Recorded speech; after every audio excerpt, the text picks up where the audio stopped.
Merry Christmas, everybody. I know that's politically incorrect, but here we are. Welcome, Picks and Parlays, here on the Sports Byline Broadcast Network, also streaming live on YouTube, Facebook, and Twitter. For your edification and sports betting enjoyment, what better way to pass the holidays than counting a little extra dough in the wallet? Well, we're going to help you out here. I'm Nick Geber. Find me on Twitter at Nick Geber. We've got a special Christmas edition today, and we're going to cover some Christmas NBA games, plus a whole plethora of bowl games, plus our very own Ali, Third Degree Burns, and Craig Wapo Trapp at the end are going to give you their patented NBA rapid fire. So get ready for that. Loads to get to. But as always, the way to do it is to get a pen and paper, because we're going to give away so many free picks. It's our Christmas gift to you. You don't want to miss them. But if you want a little extra something, you can go to our website, picksandparlays.net, and you'll see we have a bunch of expert picks there as well. Look, we have 35 of the best handicappers in the business. You can get their expert picks, all that detailed analysis. And right now, we have a special promo code BOWL, that's B-O-W-L, because of course it is college bowl season. 15% off everything you put in the cart, you greedy little person. Go on, load it up, enjoy it all, and even better, enjoy the 15% savings and then the winnings that no doubt will come along with it. Picksandparlays.net. If you want to participate in the show, we'd love to hear from you. You can do that by filling out the comments section on YouTube, Facebook, or Twitter. We'll see it here in the studio, and our ace production team of elves will do their very best to put it up on the screen, and I will respond to it during the show. Picksandparlays.net is your one-stop shop for all your handicapping needs, all your sports betting. Look, if you're going to bet on sports, bet with the top information. Here's what we got today. I'm going to run down it quickly. First segment, I'm going to have Sean Higgs, Higgy Smalls. We're going to talk NBA Christmas Day plus a bowl game or two. Then Chip Chirimbes will join me straight from the TARDIS, out of the time machine. We're going to do some college football bowls. And then finally, as I said, Craig Wapo Trapp and Ali, Third Degree Burns, will give us our patented NBA rapid fire. 14 minutes to build your bankroll. All right, I'm going to take a break, gather my thoughts, get everyone ready, have a little eggnog. Be right back with you after this.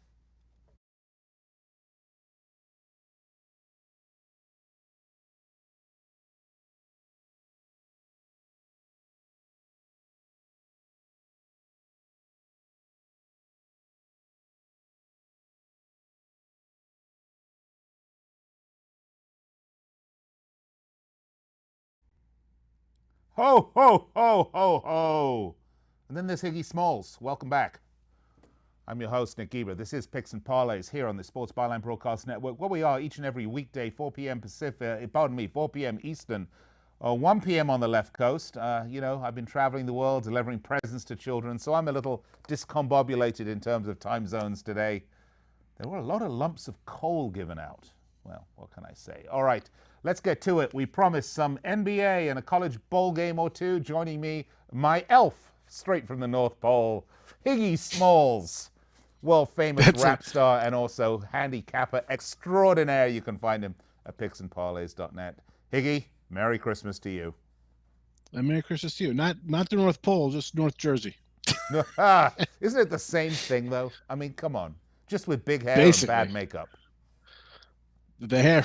We love our Aquanet hairspray out here for sure. All right, well, I tell you what, let's get to it, shall we? We've got 3 games to get to today. 2 NBA games and a bowl game, because we've got lots of bowl games. By the way, we have so many bowl games. Every single one's going to be up at picksandparlays.net for you. And, of course, our expert picks are there. You can right now until tomorrow get our bowl special, $1.99 one capper, all their bowl picks, $2.99 two cappers, all of their bowl picks. You certainly want to take advantage of that. Let's get to it, shall we, Higgy? Let's start with the Celtics at the Raptors. The Celtics 20-7, 7-8-2 against the spread. They're on a 3-game winner. Most recently, that 119-93 a win over the Hornets. They're 8-6 straight up, 8-5-1 against the spread away from home. Gordon Hayward, Marcus Smart, question marks. However, Enes Kanter is probably going to be back for this game. They're 7-2 against the spread the last 9, and the Raptors 21-9, 18-12 against the spread. They lost to the Pacers. That snapped a nice 5-game winner for them They're 13-3 straight up, 11-5 against the spread at the home. By the way, I didn't know this. They're fourth in the league in three-pointers. The total is over in 4 of the last 5 versus the Celtics. And Higgy, I know this line opened, I think, at 2.5. Raptors 2.5-point favorites, total at 213. But I understand this has shifted quite a bit. Yeah. As we're doing a prep right here, it goes right to 4, right out of the gate. I mean, what? And I said to you off, I'm like, what? How did this just move 2 points, 1.5 in 30 seconds? But it did. And I necessarily do not agree with that move. I kind of like the Celtics here. This is one of those games. For me, Toronto's overachieved all season. 21-9, 13-3 at home. I get Spicy P. Siakam's having a great year, 25 points a game. But I'm digressing to the Celtics. I just think they're a better team overall. You're getting 4 points. It's defending champs. You want to knock them off. You're going to get the A game here on Christmas Day. I'm getting 4 points with a team I think is better. I'm going to take the Celtics here, regardless of that point move. I think that's a great move there, Higgy. I really do. I'm a big one for momentum and for the mental state of teams as opposed to maybe just the stats. I think you're right. I think you got the Celtics who've got something to prove away from home. You got the Raptors. Their 5-game winner was just snapped with that loss, so maybe they're reeling a bit. They're also doing really well. It's the holiday season. They want to go and get to the nightclubs and hop in their Ferrari and do whatever it is they're going to do. I'm with you. I like the Celtics on this one. I think that's a great pick. But what about the total, 213.5? We going over? I would lean under here. I'd lean under, just because Toronto likes to ramp up a little bit more defense. So if you're going to play a total, go under that 213. All right, sounds like a good one. All right, let's move along, shall we? The Milwaukee Bucks at Philly 76ers. The Bucks are 27-4, 18-13 against the spread. They are 4-9 in the last 10. Most recently, it's a 117-89 win over the Pacers. We're talking about the Pacers a lot today for people that have played them recently. They're 12-2 straight up, 8-6 against the spread away.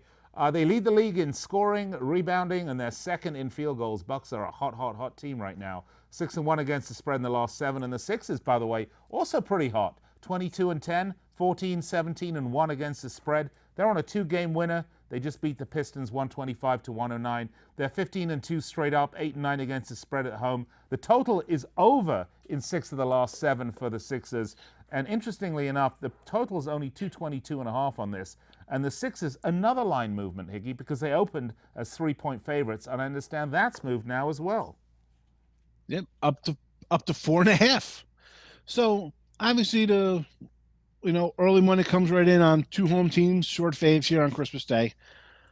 And it might be a square play. Milwaukee getting 4.5, and I said before, I was like Milwaukee. I think I might be actually going to the Sixers now here. We might have to change the graphic. Because at 4.5, are they begging you to take Giannis and this Bucks team at plus 4.5? That just seems an atrocious line to me. I know they're 15-2 at home, the Sixers, and I don't even like the Sixers that much. I don't, I think Horford's underachieved for them. I thought he could be doing better. 27-4, 12-2 on the road, and you're getting 4.5. I don't know. That's a little fishy to me. 3.5, I'd be like, I'm going to take the Bucks. I think everybody's going to be on Milwaukee, getting points like that. I'm going to go Sixers in the over.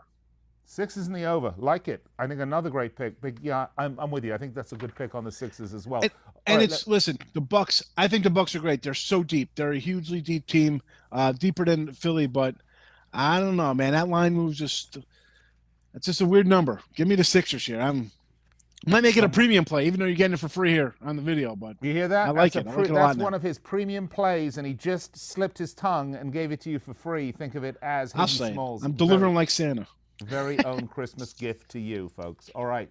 In fact, I will go bet that as soon as we're done with the show. All right, FSU, Arizona. Let's turn our attention to a little college football. The Sun Bowl. The Noles, 6-6, 4-7-1 against the spread. 11-3-1 against the spread in the last 15 bowl games. This is a story that we're going to see kind of particularly with this game. But Cam Akers, their running back, is sitting out to protect himself for the 2020 draft. They got a new coach. New coordinators are hired at FSU, but they're not in charge. It's still the old guys, Willie Taggart staff running the show. They're 6-1-1 against the spread in the last 8 postseason games as a dog. And as for ASU, it's basically the same thing. They put up an average of just 25.2 points a game, but they've got a bunch of players sitting out for the NBA draft and NFL draft, excuse me, not NBA draft.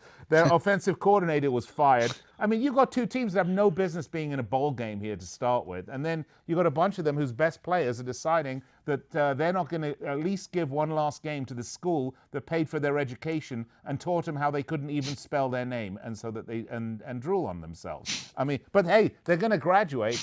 Look, there's everything that's wrong with collegiate sports is what's going on with this particular bowl game, in my mind. But regardless, Arizona 4.5-point favorites, total 54. How can you have a favorite in this game when everybody's sitting out? It doesn't make sense to me. You know, and you talk about spelling their names. I can't even. I had to write down how to spell this kid's wide receiver from Arizona State who's sitting out. Listen, Herm, great job for Herm. Back-to-back bowl games. Yeah, I don't even know. Ayuk, whatever. Ayuk. So listen, who thought Herm was going to come here and get back-to-back bowl games? I sure as heck didn't think he's going to get back-to-back. I didn't think he's going to get one, but here he is. But as you mentioned, Ayuk's out, Benjamin's out, new coordinators on offense. And you're laying points in El Paso. That's fun. The Tony the Tiger Sun Bowl. But I'm actually looking at Florida State. At first, I'm like, Arizona State's the way to go, even though, you know, as I mentioned, Akers is out, and they're 6-6. But Haggins as an interim, he came in here when Jimbo left, 42-13 win over Southern Miss.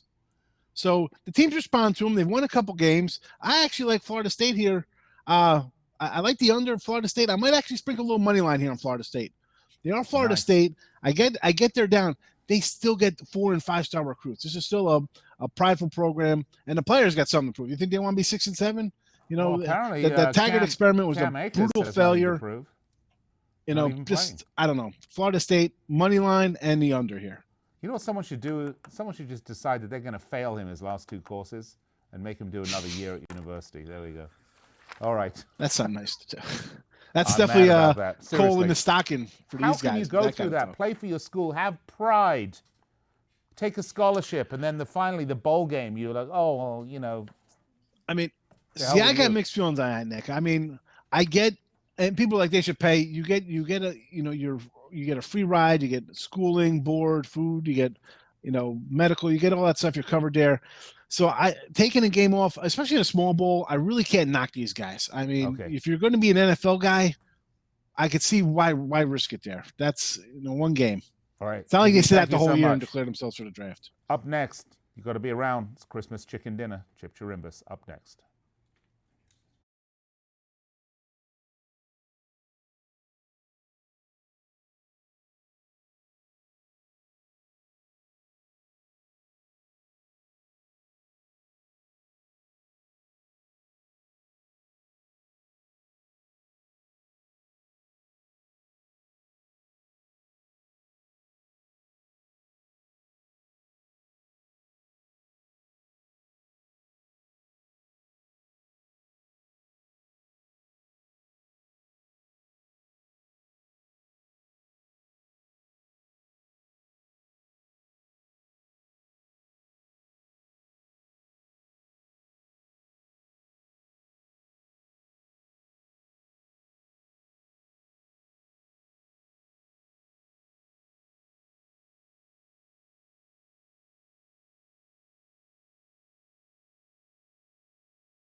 All right, welcome back. Welcome back, Picks and Parlays. Our special Christmas edition, despite the fact that my guest right now doesn't believe it's Christmas. Well, you know, he's just bar humbug to Ebenezer Scrooge sitting next to me right now. A man who... My Christmas attire? Well, Ebenezer, come on. Oh, yes, I know. All right, I'm already gifted out. You kidding? All right, well, let's welcome to the show my good friend. Let me put it to you this way. There's the Grinch that stole Christmas, and then there's Krampus, the German Christmas monster that takes bad children and puts them in his basket and eats them from the feet upwards so they can see themselves being consumed. I'd like to welcome Krampus, Chip Chirimbes, to the show. Chip, welcome. Well, thank you. It's great to be here once again, even if it's a day late. Day late, but not a dollar short. No, we're because not a when you're dollar with short. Chip Chirimbes, the man is on a winning streak. Tell us a little bit, Chip. Well, we've been Your bowl games, how have they been doing? We swept the board Saturday 3-0 with 3 bowl games, highlighted by Washington over Boise as our Megabuck best bet winner. And these are the things we thrive on, and we've been saying it a long time. I'm the big game player, postseason wizard, and we have more in store. We're going to do a few games today right here, and nothing but winners out there. Chipper, are you a player or are you a player? I mean, there's a difference. Are you a... Can you explain the difference to me? Off camera. Okay. All right, let's get to it, shall we? Let's start. We've got 3 bowl games to choose from here. Why don't we start with the least interesting one of the lot? Let's start with the one that actually was canceled last year due to lightning. You're right. Let's talk about the First Responders Bowl. And by the way, if there is a bowl to be canceled for lightning, you think the First Responders one is the one? You think there's enough First Responders That there was in a case- great cue. Yes, anyone should get struck.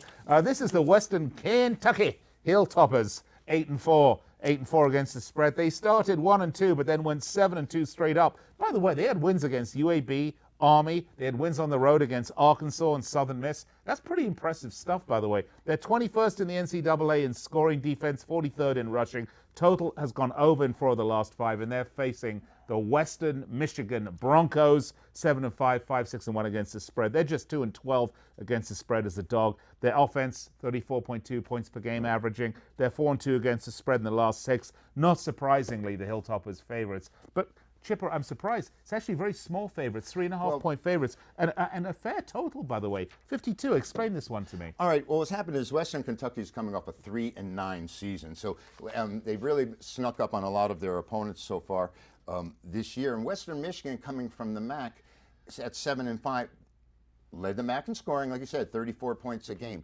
But the MAC is horrendous in bowl games. They really have an absolutely horrible history. And Western Michigan is 2-8 as a dog against the points. They are 6-1 to the over when they're an underdog, and that may be the way to play here because they're averaging 34 points a game. Whereas this Western Kentucky, the Hilltoppers are more defensive oriented, and as a favorite, see, they're 5-13 as a favorite. So looking at to lay points here against Western Michigan, I don't know. It's a very, very shaky thing, other than the fact that the MAC has played so poorly in the bowl games. The only thing that can unify these two teams with the trends, Nick, is the fact that Western Kentucky's 7-2 to the over in their last 9, and they're 7-2 to the over when they are a favorite. So I think that's the way to go with these two teams, because Western Michigan's record and the bowls, or the MAC's record in the bowls, is absolutely horrendous, and Western Kentucky's 3-9 as a favorite here. So I'm going to play this game to go over the total. Yeah, I'm with you. I think over the total. I mean, this to me, as I look at these two teams, this seems very lopsided to me in favor of the Hilltoppers. And we have to be concerned with the weather conditions and if there's wind or rain or whatever. So that's always why I'm a little leery about totals when you come to it. But I think that's the way to play with these two. All right, let's move on to the next game, shall we? Let's take care of the Sugar Bowl, Georgia versus Baylor. The Bulldogs 11-2, 7-6 against the spread. They look set for the playoffs until they were blown out by LSU. And look, this is actually I talked about this the other day on a show. I mean, it's I think it was regarding was it Wisconsin, where they just had that one loss for the championship, which they won. They lost. No, it was Ohio State, right? They lost their number 1 seeding based on a win, but it was a tight win for one game. I mean, here Georgia were the darlings early on in the football season. Remember? I mean, they had Jake Fromm, who was very disappointing this year. Yeah, everyone was just swooning over Georgia this season. But then they get whacked by LSU, who basically whack everyone. I mean, let's be honest. In the SEC championship game, Jake Fromm, as you mentioned, though, he's key for this team. And they need a big performance from him. There's no doubt. He's been a disappointment recently. 4-2 against the spread in the last 6. And the Baylor Bears, 11-2, 9-4 against the spread. The problem here is Charlie Brewer may not play, is unlikely to play, I think, in this. And if he got a concussion in the Big 12 title game now, if he doesn't play, then Jerry Bohannon, only thrown 21 passes all season, he's going to take over. Baylor is under 4-2 over the last 6. I don't know how you bet this one, to be honest, because everything's with that young Mr. Brewer. what's going to happen. Have they priced it in? Because Georgia, 7.5-point favorites and a 41.5-point But total. Nick, without Brewer in that championship game against Oklahoma, they came back with not only their second but third string quarterback. So their backups are very, very capable, though Charlie Brewer will have an effect if he's not there. This Baylor team is 24-9 as an underdog in their last 33 games. A very underrated team. But, Nick, they're 2-7-1 out of conference. So it seems like they get to play within their conference really well. And there's a storyline here with Georgia returning to the Sugar Bowl where they lost last year to Texas 28-21. Nick, teams that go back to a bowl game for the second straight year, regardless of what happened the first time, are 6-0 straight up. 4-2 against the points. And Georgia is 8-1 as a favorite in their last 9. 7-1 after a loss, and we know they were pounded by LSU in that SEC championship game. But right now, Georgia has some injuries to their running back Swift, their main back. He's out, and 2 wide receivers are questionable here. And this Baylor team, though there's much improved, I think they're oriented around defense, Nick, and I think the Georgia team we know is a defensive juggernaut, and I think this is the way to play this with the question marks about Brewer, the inconsistency with Fromm. I think this game is supposed to stay under the total. Under 41.5. So not a very high-scoring game. No, here it's at all. it's not, and they're going to have perfect conditions. That's a pretty low number for a situation where the game is going to be indoors, perfect conditions in the Sugar Bowl, and they're telling you that a 21-20 game is not even likely. I think that the number being so shallow is playing to the under here. I think that Baylor's defense and Georgia's defense are going to keep both teams within check. Well, let's talk about the next game because you want to talk Great under. one. Go ahead. Let's talk under for a minute. Okay. I mean, this next game has 2 of the top defenses in college football playing right now. Of course, we're talking about the Rose Bowl. It's Oregon Whiskey. The Oregon Ducks, 11-2, 7-6 against the spread. Pac-12 champions. They lost to Auburn the opening day, but it was that loss to Arizona State. Right. Go figure, right? That really killed off their playoff hopes. They're 15th nationally on offense, 35.9 points per game, 9th best defensively at 15.7 points per game given up. Listen, Justin Herbert, this is shop window time for Justin, no doubt about it. No question. It's a big game here. And as for the Badgers, 10-3, Big Ten runners-up, 10th best defense in the NCAA, just 16 points per game. I guess it's up to Justin whether we're going to have a scoring game or not. But I mean, I don't see this one. Total 51, which was a surprise to me, Chipper. Whiskey are the favorites, 2.5 points. Well, there's a couple of factors or storylines about this that I'd like to get to. This Justin Herbert, of course, has 95 career touchdown passes.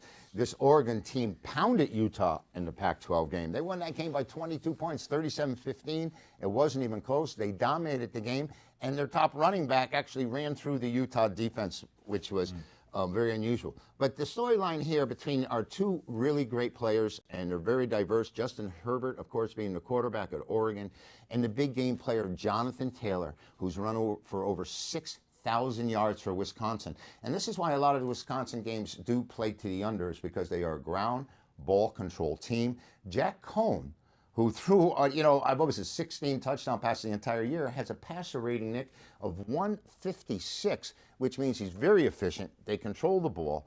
And this Wisconsin team isn't even ranked, they're ranked lower than Oregon, and yet they come into this Rose Bowl favored, which really raises an eyebrow for me, considering that Oregon has played so well. Nick, this Oregon came within 1 play against Auburn, the final play of the game, opening game that they lost, and then they got ambushed by Arizona State. Otherwise, they might be one of the final 4 teams we'd be talking about in the FBS.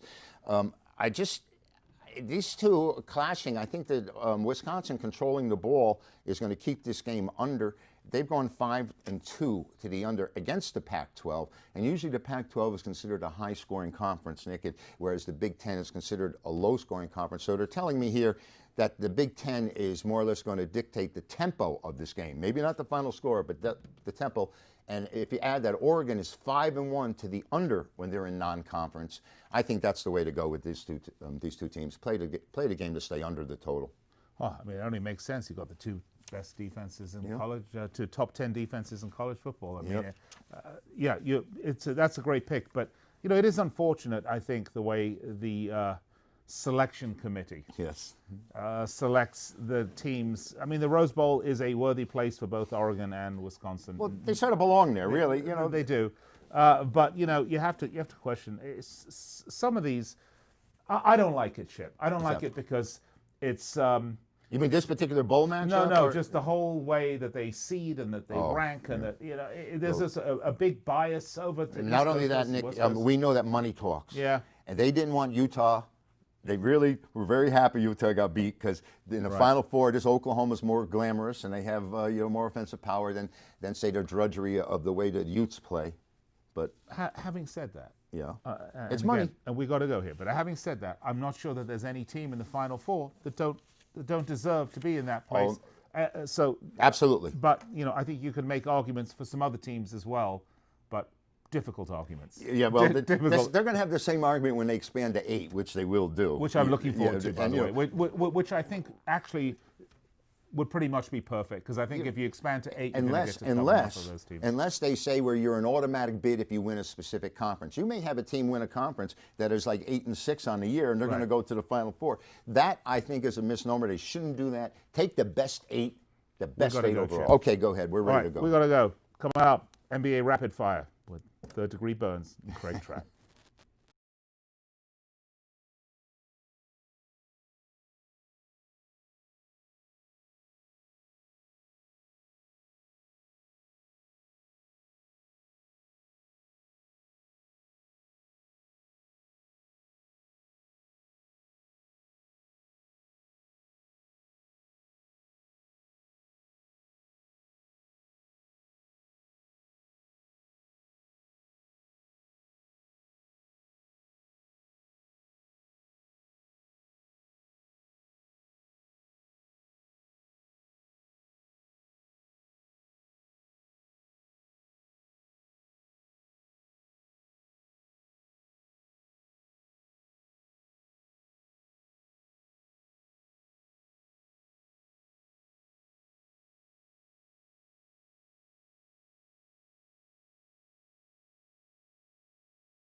Welcome back and happy holidays to you. I'm Allie Burns, and it's time for our NBA Rapid Fire for Christmas basketball. It's finally here. So today I've got 3 free NBA picks with me to stuff your stocking a little bit fatter. And I've got Santa's top elf, Craig Trapp. He's going to help me do it. Craig, how are the holidays treating you, my friend?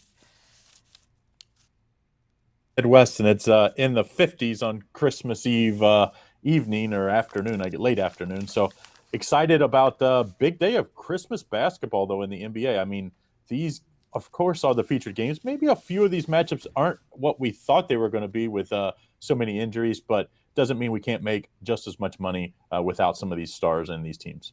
That's just it. I always say you might be cashing out your gift certificates on Christmas Day. I'm going to be cashing tickets on Christmas Day. Okay? All right, so let's get this. That's the idea. Let's get this Christmas party started. We're going to jingle all the way to San Francisco. The Golden State Warriors are going to take on the Houston Rockets. I was surprised at this line. The Rockets are 21-9, and they're on a 4-game winning streak. 3 of those 4 have been on the road, and that's where they'll find the Warriors.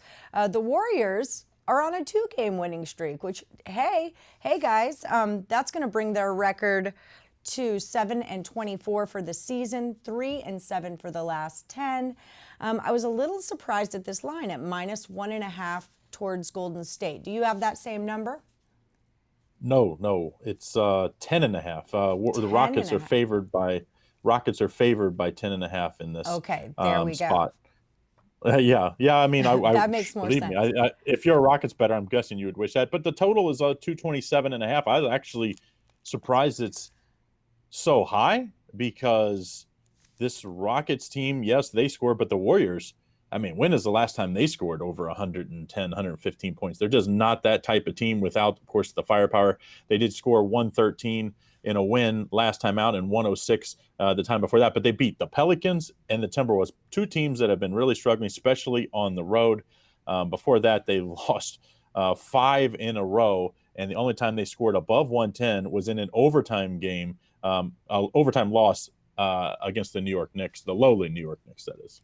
Right. Yeah, they're averaging about 105 a game. It's not very impressive, especially when you compare it to the 120 a game that the Rockets are putting up. And one of the Rockets players that doesn't get a lot of attention is Clint Capella. I'm really impressed with his performance. They're averaging 47 rebounds a game, and he's coming up with 14.5 of those. So I think he's someone to be paid attention to as well. How do you feel about Clint? Well, I really think most of these teams that are really good, like Houston, it's not about the superstars when it really comes down to it. Yes, they get you all the points, they get you all the glamour, but it's all the dirty work. And Clint Capella is one of those guys. I would say Tucker as well for Houston. And really, I think Austin Rivers as well. These three put in a lot of effort on defense. They also continue. I mean, Clint Capella just dunks basically every time he touches the ball. So you have to keep a body on him. These other guys are spot up 3-point shooters and defenders. Ton of screen and roll, of course, with Russell Westbrook and Harden. So almost all these guys are into the screen and roll games. But I just think this Houston team is way more talented against a Golden State team. The problem is this number, double digits on Christmas Eve as a road favorite, that sounds like death to me. I just can't lay that kind of number. Houston, I think when you play their games, they play so up-tempo that I think you got to look at the over here. Even though the Golden State doesn't score a lot of points, I think Golden State's going to get 110. But I think the Rockets could get 130 on their own. So I think you have to play the over here. The Rockets defense is somewhat suspect. They're not a team that really puts the effort in until it really comes down to crunch time. Really, the last game should have gone over. They should have beat 3 straight overs. They only scored like 30 points total between the two teams in Sacramento last night, actually Monday night. But otherwise, they would be going into 3 straight overs. The first half, I think they scored 132 or something like that to total. So I think this game goes over here. Of course, this is Golden State. If you haven't seen the new arena, at least tune in to see that. The new arena, wow! I know impressive. they haven't put any good basketball there yet, but I like this. I think they'll play pretty well the first half, and I think that'll give us over here. So let's take the over 227.5. Rockets at the Warriors. All right, moving right along. I think this one's going to be, for me anyway, the matchup of the day is going to be the Clippers and the Lakers. Clippers are 22-10, Lakers are 24-6. Clippers have been a little bit splotchy lately. They're doing that win one, lose one, win one, lose one thing. And that I always find that really difficult to handicap because I don't really know how you're going to be feeling on any given day. They're coming off a loss to OKC, 118-112. But the Lakers are coming off 3 losses in a row. Granted, they're to good teams, the Nuggets, the Bucks, and the Pacers, because they won, but they won the 7 in a row before that. So I'm going to ask you first, what number did you get, just in case my lines are off? Yeah, I see the Clippers here at favored by 2, which is pretty surprising. And the total of 223. I thought this would be the Lakers favored by 1 or 2. Just obviously they both play in the same arena, but it is the Lakers with the home court advantage. Their logo is on the center court, and they're going to have the fans. Because it's going to be the Lakers season ticket holders. But I think it has a lot to say with LeBron being banged up here and, the Lakers on a current, like you said, 3-game skid. Right. I just think the Clippers are a better version of the Lakers. And That's what about my AD? big take when you start. Wasn't he day-to-day also? Anthony Davis and LeBron were both day-to-day, weren't they? Yes. I worry a little less about Anthony Davis. I think, sometimes they list these players. I'm pretty sure they're both going to play. Anthony Davis, being a much younger player than LeBron. I mean, when you get to LeBron's age, you just don't come back from injuries as quickly or as successfully. So I think the Clippers or the Lakers, I think AD will actually have a really big game, but I just don't think LeBron will be at his top. I think if you play this game, you got to take the Clippers -2. Remember, the first matchup, Clippers were the home team to open the season. Clippers won without Paul George 112-102, and it was the defense of the Clippers that was the key down late in that game. I think that's the key again. I think the Clippers have the best defense in the league. They have the best 3 individual defenders in the league at their position. When you put them all on one team together, that's a pretty tough matchup. And then, of course, Paul George returning gives you a huge lift. One of the top shooting guards in the league and playing very well since returning. Right. All right, so let's go to the Penguins. I'm in the wrong sport. All right, the Pelicans and the Nuggets. Now, despite Brandon Ingram, he's averaging about 25 points a game. The Pelicans are still 8-23. I really expected more out of this Pelicans team, and I know that they've been injured, but with big names like Lonzo Ball and Brandon Ingram and like pretty much every Duke player that ever played on their roster, I just expected more. They've won 2 of their last 10, so it's unimpressive, and now they're going into Denver. Denver is hot. They're 21-8. They are so good. Jokic's been averaging 17 points and 10 rebounds. That guy's insane. And Jamal Murray, don't know if you remember him. He was a guy out of Kentucky, but that dude is dropping bombs. He is clutch. So I have Denver -8.5. What do you have? I see it 8.5, 9.5. I even see a 10 out there. So this one's all over the place. You got to shop this one around. Total of 220, I think, is pretty much the consensus out there for the total. Interesting matchup, though. That number, if you can get it at 10, I think you kind of got to take the underdog here. I'd always think these Christmas Day games seem to be a little closer than what people expect, even in what looks like a one-sided game. I remember sometimes these Knicks teams would always end up on these Christmas Day games just because of back in the day when it's Carmelo playing there. And they weren't very good, but a lot of times they covered because these lines just get out of hand. Denver, definitely the hotter team. This Pelicans team, if you look at the individual sum of their parts, they have a lot of good, solid players. I think a lot of people, obviously Zion is the big question, or the big, what everybody's focused because he's not there and out injured right now. But if you look at the players, they've got a lot of guys I think that could be up at the trade deadline. I love Drew Holiday. Ball obviously has not had a good year, but I think Holiday. I love. I'm trying to think. Brandon Ingram. I think Brandon Ingram is a budding superstar. He just needs to stay healthy, maybe get a little stronger. He kind of reminds me of a young Kevin Durant. So wiry, so tall. He can just shoot. He can just rise up and shoot over everybody.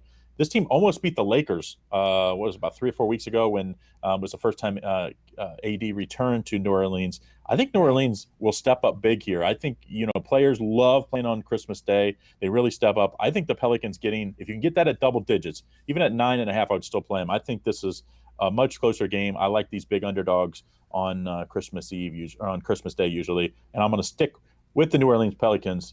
This one is don't look at the stats. You look at the stats, you're never going to take the Pelicans here. That's a good point. The one tip that you gave me, or that you've given all of us, I guess, is to look out that it's really hard to win in the NBA at double digits. And so now when I'm looking through NBA cards, I always pay attention to anything with a double digit on it.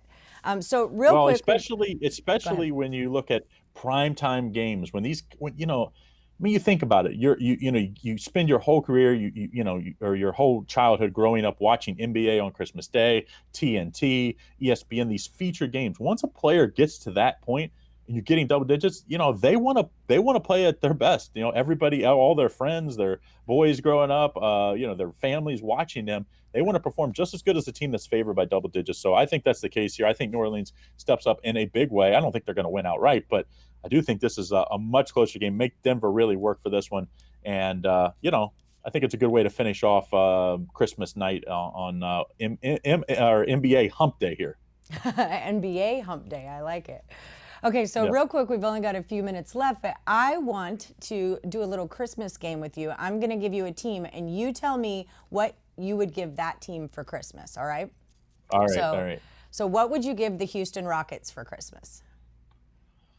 I really think what they need is another shooter. I would think J.J. Redick would be a huge. I would love it.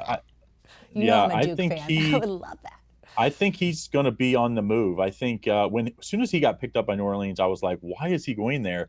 Zion isn't going to come in and make them a contender right now. A few years down the road, yes, maybe. But I think they got him. I think, now it's obviously they're not going to make the playoffs. I think maybe Zion, they're talking about maybe sits out most of the season. I think he would be a player that would fit really well there. But any really good shooter, Houston, they just need to surround because Russell Westbrook's not a great shooter. And that's what they missed when they traded Chris Paul. Chris Paul was a very good three-point shooter. Yep. Okay, so what would you give the Warriors for Christmas? And you can't stay Steph Curry. Well, the good thing about the Warriors is they're going to have back both Curry and Thompson here in the next probably month and a half, 2 months. But I don't think either one. I don't think anybody in Golden State wants to win a whole lot of games. They would really like to end up with the top 3 pick in the lottery, and that would put them in for one of the superstars that's coming out of the draft, and they can either trade that. A lot of people are talking about they're going to be up for Giannis. So if the Greek Freak goes there, maybe they trade and get another veteran. I think this Golden State Warriors team next year, I think they're going to be the best team in the league again because of how bad they are this year. All right, tanking for Tua all over again, basketball version. Okay, so maybe. what would you give the Pelicans for Christmas? Mm-hmm. I think the Pelicans needed to acquire draft picks. So like JJ Redick, I would even try to trade Drew Holiday. I don't know what the trade market is because he makes a whole lot of money. But you got to surround more young players around Zion because Zion, 19, 20 years old, isn't going to be a superstar next year. A couple years, yes. And if you put a bunch of guys that are on these cheaper contracts around him, this Pelicans team could be one of the best teams in the league in, say, 2 to 3 years. I believe it. Like I said, tons of Duke players. There's a lot of young talent on that team. All right, Craig. Well, we have got to wrap it up because I've got presents to get home and wrap up. So, excuse me. So we'll be right back with you. Nick Geber's going to come back and recap all the picks of the day. And you guys have a safe and merry, happy holiday.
Welcome back to the show, Picks and Parlays. Well, we've had a very busy show today. We covered NBA, we've covered college football bowls because there are a lot of them. And of course, it's Christmas. Time to have some eggnog, open some presents, and hear how disappointed everyone is with what you bought them. No, just kidding. All right, let's get to it. Let's recap our picks for the day. We started off with Higgy Smalls with some NBA picks. Celtics at Raptors. Take the Celtics +4. Bucks at Sixers. Take the Bucks +3.5. And Sean's bowl game pick. We did Arizona State at Florida State. The Sun Bowl. Take Florida State +4.5. Moving right along. We had Chicken Dinner Chirimbes. We did 3 bowl games. Western Kentucky versus Western Michigan. Take the over. I believe that was the First Responders Bowl. And then Georgia Baylor, take the under. Oregon at Wisconsin, that would be the Rose Bowl, take the under. Georgia Baylor, of course, the Sugar Bowl. All right, and finally, we had some NBA picks from Craig Rockets at Warriors take the over 227.5. Clips at Lakers take the Clippers -2. And Pelicans at Nuggets take the Pelicans +9.5. Those are our picks for today, Christmas Day 2019. Hope you have a wonderful day.